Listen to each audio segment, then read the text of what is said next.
Zelensky ने cease fire पर दिया बड़ा संकेत। ज़ेलेंस्की ने कहा नेटो मेंबर बनने पर युद्ध विराम संभव है। तो यह आपको बता दें, बड़ी खबर है सीज फायर को लेकर, यानी कि जो रूस और यूक्रेन के बीच 2.5 साल से ज्यादा लंबे वक्त से युद्ध चल रहा है, इसको लेकर एक बड़ा संकेत दिया है। बड़ा संकेत यह कि अगर यूक्रेन नेटो मेंबर बनता है तो इससे युद्ध विराम हो सकता है।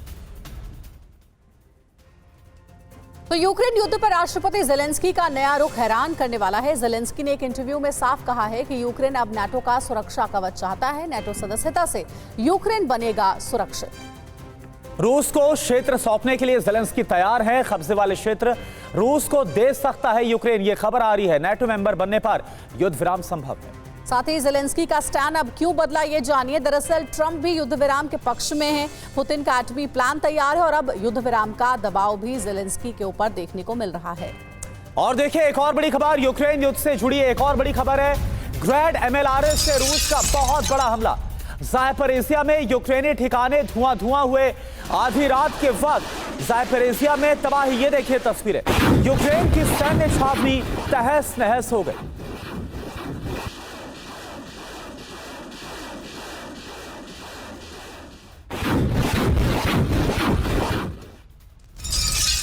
और बड़ी खबर है, यूक्रेन ने दिया है रूस को जवाब। रूस के रोस्तोव पर ड्रोन हमले, रोस्तोव में तेल डिपो तबाह, ड्रोन से तेल डिपो पर मिडनाइट अटैक।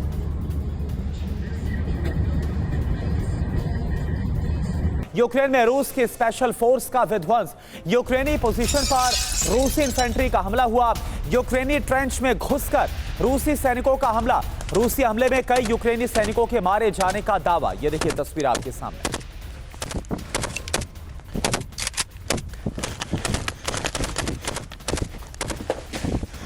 Патрончики, заебись. और अब बात करेंगे सीरिया के जंगी मैदान की। सीरिया में असद सरकार के खिलाफ हयात तहरीर अल शाम ने जो जंग छेड़ी है वो अब महायुद्ध में बदल रही है। इस युद्ध में सीरिया के अलावा 6 शक्तिशाली मुल्क शामिल हो गए हैं। तो विद्रोही गुट को तुर्की का भी समर्थन मिल गया है। तुर्की ने तो हयात की मदद के लिए मर्सनरी लड़ाके भेजने शुरू कर दिए। इस मदद के बाद खूंखार हयात के लड़ाकों ने देर रात अलेप्पो सिटी सेंटर पर कब्जा कर लिया और अलेप्पो सिटी सेंटर की प्रमुख इमारतों पर कंट्रोल कर लिया है, जिससे सीरिया की जंग अब और विध्वंसक होना तय माना जा रहा है। सीरिया की जंग में असद सरकार को झटका लगा है। एक और बड़ी खबर, अलेप्पो में दाखिल हुआ है विद्रोही गुट। अलेप्पो में घुसे हैं हयात के लड़ाके। अलेप्पो सिटी सेंटर पर हयात का कब्जा। और एक और बड़ी खबर, सीरिया विद्रोही फोर्स को मिली बड़ी कामयाबी। अलेप्पो पुलिस मुख्यालय पर कब्जा हुआ है। पुलिस मुख्यालय पर विद्रोही फोर्स का कब्जा।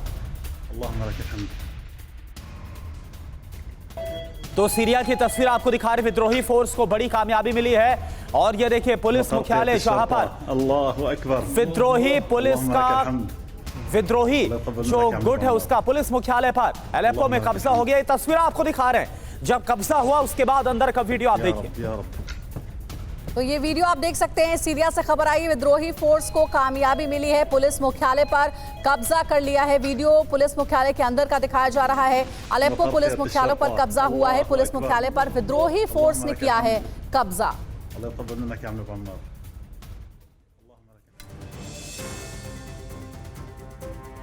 तो सीरिया में बारूदी कोहराम अब खौफनाक और खतरनाक स्टेज पर पहुंच गया है। पश्चिमी अलेप्पो पर अब विद्रोही गुट का कब्जा हो गया है। अलेप्पो सिटी सेंटर में घुसे हयात के लड़ाके। 55 क्षेत्र और 25 सैन्य बेस पर विद्रोही काबिज हो गए। 3 दिनों में हयात विद्रोहियों को मिली है बड़ी कामयाबी। रूस के जवाबी हमले आप देखिए, अलेप्पो और इदलिब में एयर स्ट्राइक की गई है। बाहरी इलाकों में भीषण बमबारी की गई।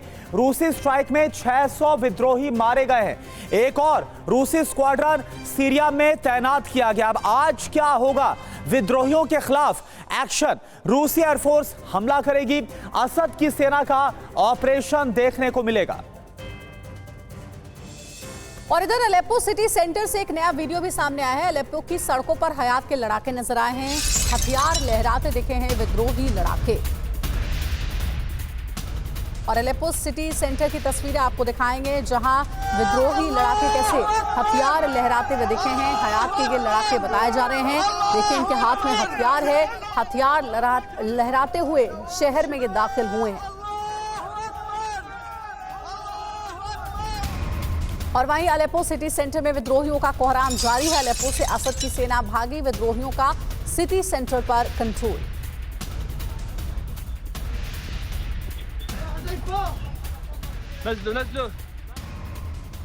और एक और बड़ी खबर, सीरिया जंग में रूस का विध्वंसक हमला हुआ। सीरिया विद्रोही गुट पर रूस की बमबारी, रूसी फाइटर जेट का विद्रोही गुटों पर हमला, विद्रोहियों के कब्जे वाले अतरब पर हमला किया गया।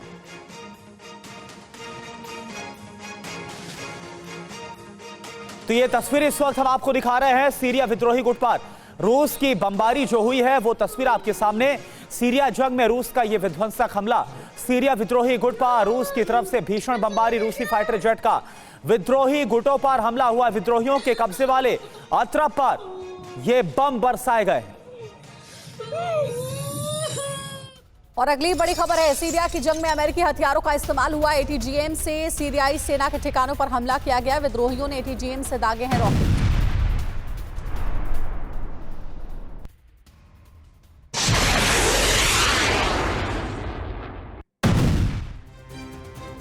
तो असद की सेना को रूस और ईरान की मदद मिल रही है, तो सीरियाई विद्रोहियों को अमेरिका और ब्रिटेन का सपोर्ट मिल रहा है। बिग वॉल का रुख करते हैं, इस वक्त क्या हालात हैं और क्या हो रहा है, पूरी जानकारी आपके सामने। सीरियाई विद्रोहियों को भड़का रहे अमेरिका, ब्रिटेन, ये ईरानी प्रेस टीवी की तरफ से बताया जा रहा है। सीरिया पर कंट्रोल चाहते हैं पश्चिमी देश, ये जो जानकारी है वो सामने रखी गई है।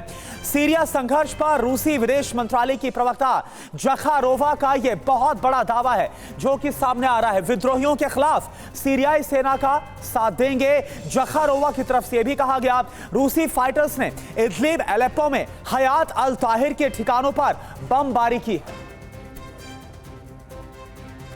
और वहीं सीरिया युद्ध पर रूस का बड़ा फैसला, विद्रोहियों के खिलाफ रूस का सैन्य अभियान। सीरिया के लिए नई रूसी स्क्वाड्रन भेजी गई है। विद्रोहियों पर होंगे हवाई हमले, रूसी एयरफोर्स करेगी बड़ी स्ट्राइक। सीरियाई सूत्रों के हवाले से बड़ी खबर मिल रही है।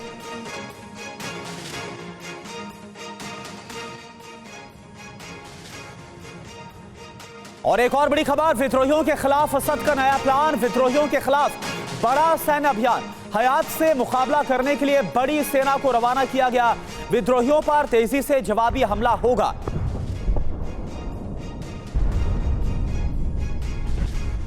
और मनीष झा इस वक्त हमारे साथ जुड़े हैं पूरी जानकारी के साथ। मनीष, क्या हालात बनते हुए नजर आ रहे हैं, क्योंकि एक तरफ रूस का एक्शन भी देखने को मिल रहा है और वहीं जो विद्रोही गुट है वो अलेप्पो में पुलिस मुख्यालय पर कब्जा भी जमा चुका है। इस वक्त के क्या हालात वहां बन रहे हैं?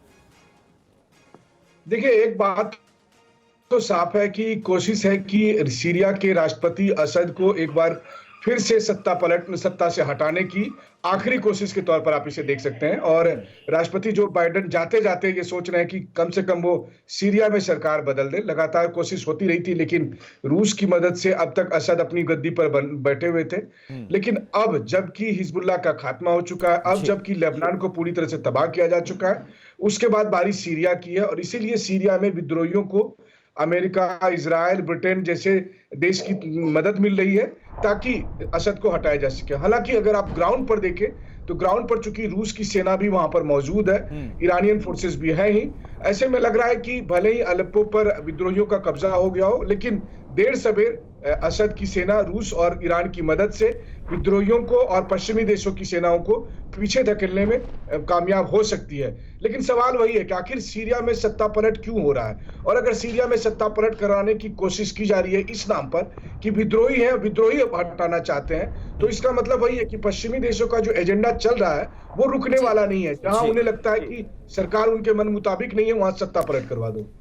जी, बांग्लादेश में चिन्मय प्रभु के सचिव लापता राधा रमण दास, जी हाँ, उनकी तरफ से यह बताया गया। कोलकाता इस्कॉन के उपाध्यक्ष राधा रमण दास का यह दावा, बांग्लादेश में 2 और हिंदुओं की गिरफ्तारी का दावा किया गया है। चिन्मय दास के लिए प्रसाद लेकर गए 2 श्रद्धालु गिरफ्तार किए गए। राधा रमण दास की तरफ से दावा, मंदिर लौटते वक्त दोनों श्रद्धालु गिरफ्तार किए गए हैं। तो ये इस वक्त के हालात है और 2 और हिंदुओं की गिरफ्तारी का जो दावा है वो किया गया है राधा रमण दास की तरफ से।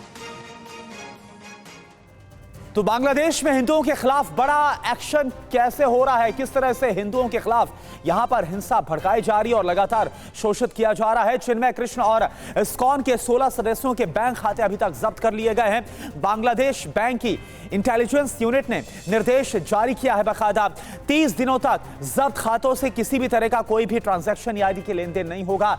ये नोटिस जारी किया गया। लेन देन को निलंबित करने की अवधि बढ़ाई भी जा सकती है। बांग्लादेश में 2 और हिंदुओं की गिरफ्तारी का भी दावा किया गया है। राधारमण दास हमने आपको बताया, उनकी तरफ से दावा किया गया। बांग्लादेश में चिन्मय प्रभु के सचिव भी लापता हो गए। ये इस वक्त हालात हैं बांग्लादेश के अंदर और इसको लेकर लगातार भारत की तरफ से चिंता जाहिर की गई है और इसको लेकर सवाल यही उठा है कि जो मोहम्मद यूनुस सरकार है आखिर वो कर क्या रही है। और वहीं बांग्लादेश के चटगांव में जुमे की नमाज के बाद फिर कट्टरपंथियों ने हिंदुओं के घरों पर हमला किया है। चटगांव में राधा गोविंद मंदिर पर सैकड़ों लोगों की भीड़ ने हमला किया। इसके अलावा चटगांव के काली मंदिर में भी बड़ी संख्या में कट्टरपंथी घुस गए। उन्होंने वहां मौजूद लोगों को मारा और मंदिर को नुकसान पहुंचाने की भी कोशिश की। काफी देर तक चली तोड़फोड़ के बाद हिंसाग्रस्त इलाकों में आर्मी की तैनाती की गई है।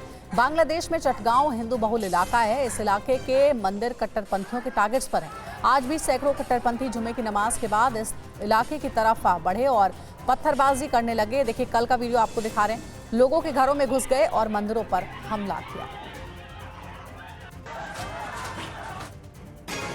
और वहीं बांग्लादेश में हिंदुओं पर हमले को लेकर केंद्र सरकार सख्त है। विदेश मंत्रालय की तरफ से कहा गया, यूनुस सरकार अल्पसंख्यकों की सुरक्षा की जिम्मेदारी ले।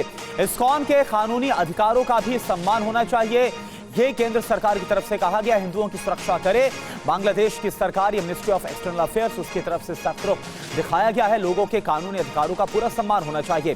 राज्यसभा में विदेश मंत्री का ये जो बयान है वो सामने आया है। We've made our position very clear as far as the situation of minorities, Hindus and minorities in Bangladesh is concerned, and we have raised this matter with Bangladesh that they must take responsibility of protecting the minorities and safeguarding their interests, providing for their safety and security. Supply of commodities, my understanding is that supply of commodities from India to Bangladesh continues, and likewise, trade between Bangladesh and India continues in both directions.